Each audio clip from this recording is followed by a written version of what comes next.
Hey everybody, and welcome back to my channel, Starcub Review. Today I'm gonna do a review for Pokemon Violet and Pokemon Scarlet for the Nintendo Switch. And I'm gonna give you my thoughts and experiences on the games, whether that be story, gameplay, pros and cons. I'll just be discussing a few elements from the new generation games. I'm not going to go an in-depth look into it. I'm just going to give you some quick tips, little hints at what is in the new games and what I personally liked about the new games. And its humble beginnings from all the way in 1996, with Generation 1 being Pokemon Red and Blue, and then Gen 2 being Gold and Silver, which personally are my favourite in the franchise. Gold and Silver is my favourite generation. Johto rules and always will. Their respective remakes, Heart Gold and Soul Silver, are absolutely exceptional. They hold an extremely valuable place in my heart. But further generations, some of them have been great, some of them have been hit and miss, like Shining Pearl and Brilliant Diamond. The remakes for those fell flat. Sword and Shield, I loved Sword and Shield. I own Sword. Being Generation 8, I had a fantastic time with Generation 8. I know a lot of people didn't like that one either, but I personally liked it. But will everyone like the new games, the new generation? Do they live up to expectations? Yes and no. Pokemon Violet and Scarlet released on the 18th of December, and what can I say? You can create your own character, be a boy, girl, got customization options, be it it's not a lot of customization options, but it's a start. It's brand new to the Pokemon franchise, and that's a feature that I quite like. Then you set off, you join the academy in the story, and then you pretty much enter the world of Paldea. You get your starter, as per usual with all the games, and then you pretty much are open to whatever you want to do. It is open world. You can go anywhere you want. And this feature is extremely well received. I can't express how much I've wanted an open world Pokemon game for many, many years. And Game Freak and Nintendo finally pull it off. They don't pull everything off in terms of exceptional experience, but I've had a lot of fun with it. That's a hard one. Gameplay is like Pokemon Sword and Shield, but with new elements added in. You've got an open world map feature. We get all different points on the map that you can go to. You got all different travel points. The Pokédex feature looks really, really good. I quite like the Pokédex feature. You got a new feature, which is picnics, and you can make sandwiches. That's a really good feature. You got another feature in it, being that you can give your Pokemon a bath, which is quite cute. You got another feature which is new to the franchise, is you get one of the main legendaries, be it Miraidon or Koraidon, which are the ones displayed on the covers. They will be your transport, and along the way during the story, there's 3 story paths, being one's Path of Legends, Starfall Street, and Victory Road, which is you beat your 8 gyms and then you go and do the Elite Four and become a champion.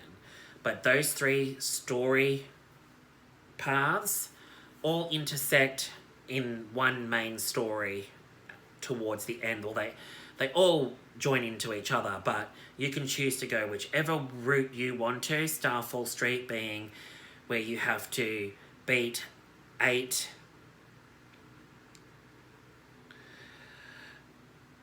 as a different team. You got different teams, like they're like the bad team. Yeah, I kind of liked that one. It's team. There's one where it's Team Star. It's ridiculous, but nonetheless, it's fun element, I guess. And then Path of Legends is you gotta compete against Titans, that are a big version of a Pokemon that once you beat them, your main legendary gains more abilities, which opens up more of open world elements into the mix, where it be whether they be their glide, walk up cliff faces, high jump, dash. It's extremely well done feature. The gameplay feels really, really awesome. Another new feature is auto battles, which means you send out the first Pokemon in your team up at the top. You send them out to do auto battles for you. So instead of encountering them in the wild, you can just, your Pokemon auto battles it, which is a really good added feature to it as well. But when these games released, Game Freak and Nintendo, I feel, let a lot of fans down. They've let me down in a big way because the games have been marred with glitches and bugs and crashes when they were released. If they had have taken a bit more time, I feel like this could have been a whole lot more polished.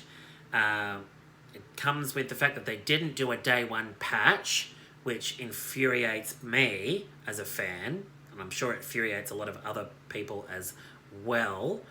And there were other problems with it, being the frame rate would glitch out. There were parts in the game where it would go really, really slow. It struggled in a lot of areas, especially with a lot of hard battles. It struggled on screen with a lot of that. That's some of the cons.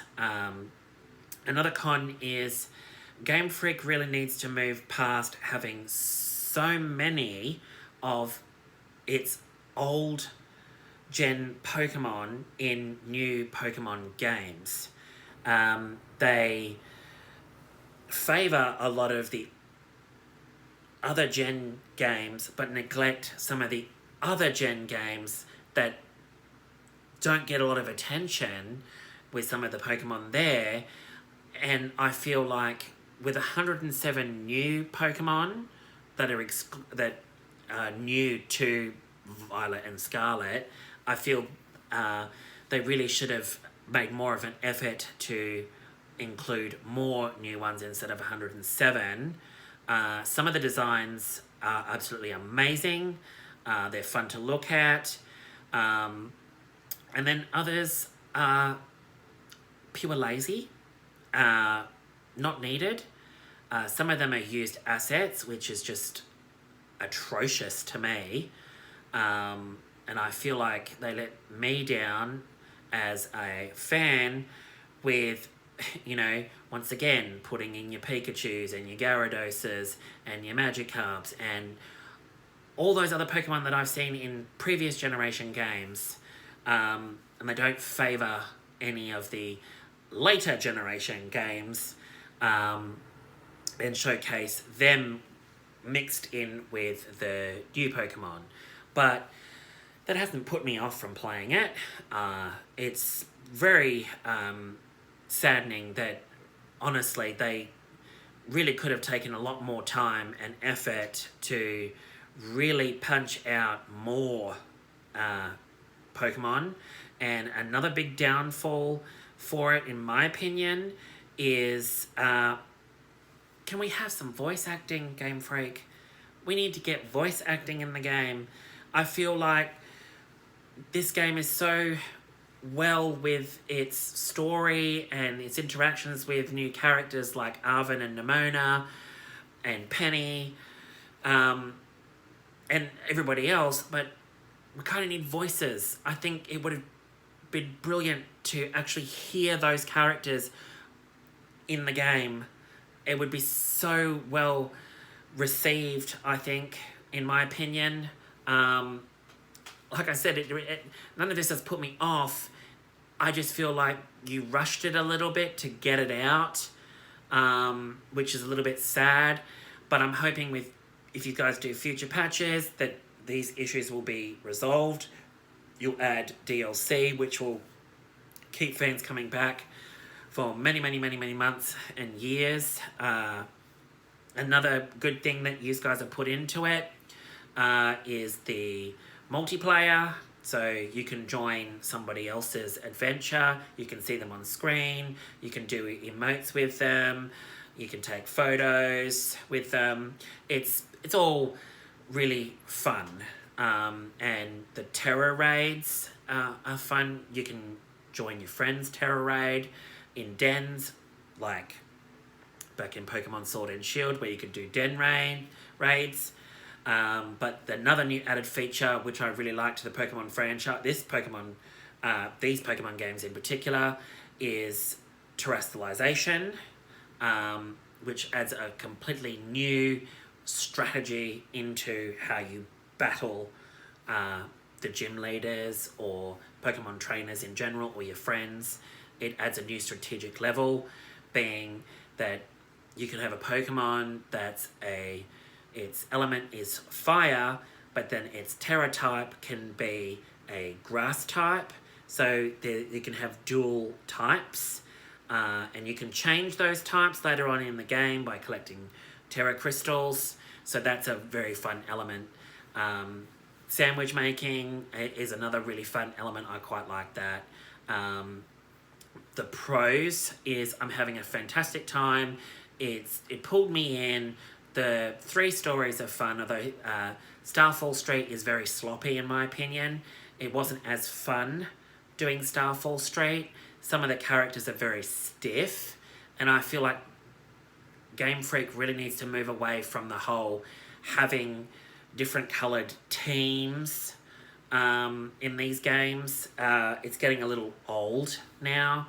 I feel like you need to inject like some different villains into it that don't have an associated colour or team to it. Just add some real different villains into it that don't really associate themselves with a team like Team Rocket or... Yeah, it's just... That was a little bit silly. It's all fun, though. But yeah, I think everyone will enjoy this, regardless of the bugs and glitches. I had an extremely good time. Now I just got to do my Pokedex and that. But yeah, give me a like and subscribe if you found this helpful. And let me know in the comments what yous all thought of Pokemon Scarlet and Violet and how much fun you're having with it. Give me your opinions on what you think was really good and what you think is bad. I really enjoyed doing this video, and I hope to get more out soon for y'all. Alright, thank you so much. Bye.